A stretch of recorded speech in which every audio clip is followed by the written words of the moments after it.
So the next thing for you to look at is your ATP. You'll probably hear me referring to it a little bit, especially at the early stages of when we do start up or when alterations happen during the course of the year.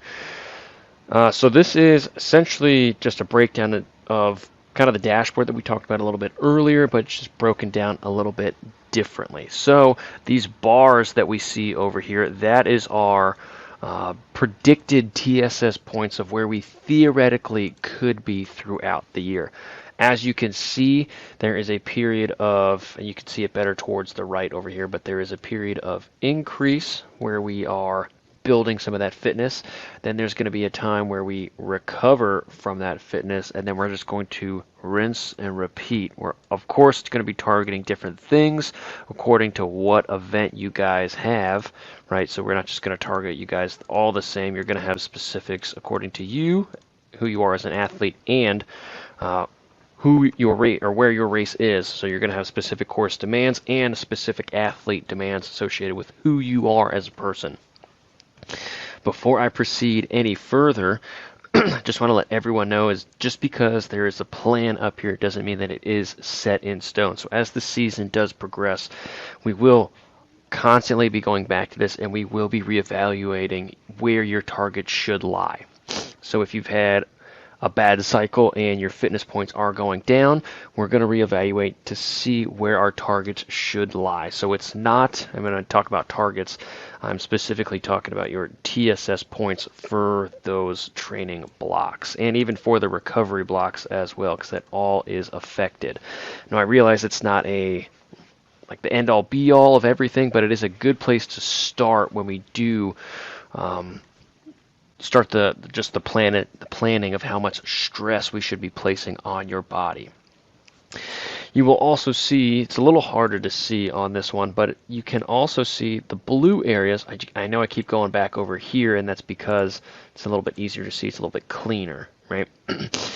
The blue line is the solid one is our modeled fitness, right? So that's what it could be, and the dotted one is what it's actually going to be, or well, it will be in the future over here. So it's kind of the opposite of what we talked about before. You have the dots over here, but it's just laid out a little bit differently. So we get the modeled fitness, that is that one, right? The solid blue line. We get that modeled fitness from the TSS predictions that we have for you over the course of that season, or this season. And this is all based around, this is 100% for you to peak during your goal event up there, right? That is what it's all about, having fun and getting some PRs in the process for sure. Now, also there's couple lines that we haven't talked about. This is your fatigue, right? From the stress that was placed on your body. How tired are you, right? And there are no markers on the sides over here, right, on either side, the left or the right. But if you do hover over it, I don't have a hoverable one. This is just a picture that I'm drawing lines on right now. But if you go to yours, you will be able to see what yours actually was at any given time. Now, the solid line, as you can see in a couple different spots over here, and I'll get rid of this one so it makes a little more sense, but that solid orange line is the modeled fatigue that you will be experiencing over the course of the season, depending on what kind of TSS has been placed on you. And that is a quick and easy breakdown of that ATP. You will also notice a couple of things in here. For starters, right, there might be a week where you don't have anything, right? That is a rest week. I'll be honest with you, this is mine coming up for this next season over here. I like to plan in some of these just total down weeks for me, right? I find it just helps me mentally focus a little bit more and gear up for the training ahead in the whole grand scheme of things.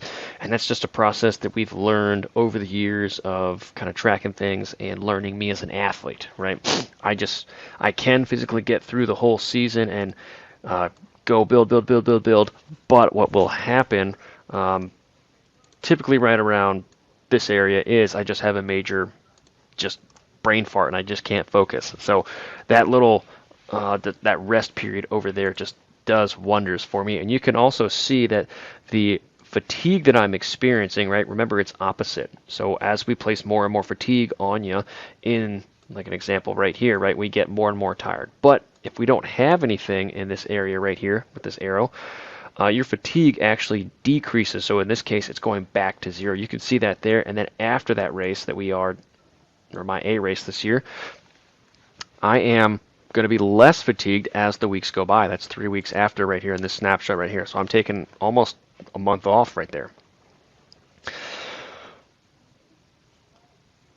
You can also see a couple other metrics right in the top left-hand corner. You can see the ATP modeled TSS for the course of the, I'm going to say year, but it's in reality it's whatever the time frame is from the start to the finish over here. That's what your ATP TSS is up there. This is the planned, right? So as you can see, this is way lower than that. It's because I haven't planned out for the whole season, which I will not do for anyone over the course of the season. So as you go more and more and more, this number will get higher and higher and higher. And then, of course, completed. You don't need to be a rocket scientist to figure that one out over there. It's the completed TSS points that you've accumulated over the course of this ATP, whether it's a year or 14 months or 8 months or whatever it is. If it overlaps a year, what I mean by that is if it goes past December into January or February of the next year, so you have an early race somewhere warm, that would be nice. It will be for that. If you have any questions on this, please let me know. Oh, one last thing here that I forgot to mention are the, excuse me, are the phases over here, right? Intensive phase, speed development phase, depending on who you are, these phases will come at a different point in time. And again, depending on what happens over the course of the year, these phases might move around a little bit. So if you've put another A race, let's say we put an A race right here over the course of this season, that's going to dramatically affect what's happening in reality. I know I'm kind of making a mess up here, but in reality, what's happening before the race and also what's happening after the race as well.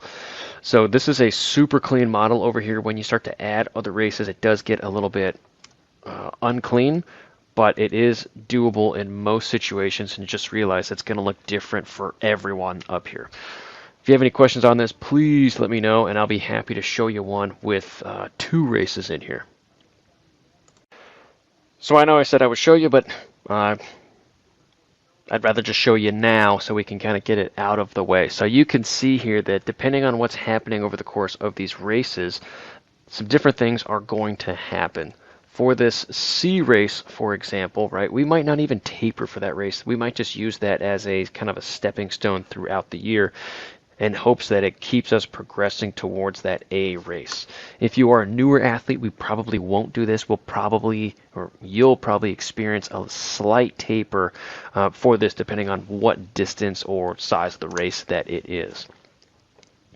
There is an A race over here, and again, you know, everyone's different. Someone might need a little more taper than other people, and you can see that really well in this area over here, a little bit of down before their last A race of the season. You can also see that I know this race right here is a bigger B race for this athlete. So typically this athlete doesn't like a whole lot of taper, but that's been years of learning, right? It doesn't happen overnight, and it won't, right? But that's real progression. But what you'll also see is, because this is a bigger B race, this athlete will have a little bit of a decline in what is needed or what's desired for those physiological responses after the race. And of course, that's going to increase the amount of, or in this case, decrease the fatigue that's placed over that athlete, because the stress will be smaller. You'll see that in those yellow lines back there. But this is just to show you that everyone is different, and just because you do have multiple races on your calendar doesn't mean it's going to be like this. But if you do have a heavier schedule, right, expect there to be some rest time after some of those major races. And depending on who you are, we might throw in a total down week after another race over there, or especially in these two blocks right through there. And it just depends on who you are and how you're responding to the training that's happened. And we'll get a really, really good gauge on that in this case right here. And again, I mentioned it a little before in the last clip, but just because this is the first plan right here doesn't mean that this is going to be the plan for the year. So whatever happens in, let's say, this race right here, it will affect the rest of the season depending on how they recover, what their motivation's like. And so don't feel like you're locked into these phases or these builds or training plans right through here. Training plans is a bad word, but blocks is a better word. These training blocks. Don't feel like you're locked into here. And we will work with you and change things depending on who you are.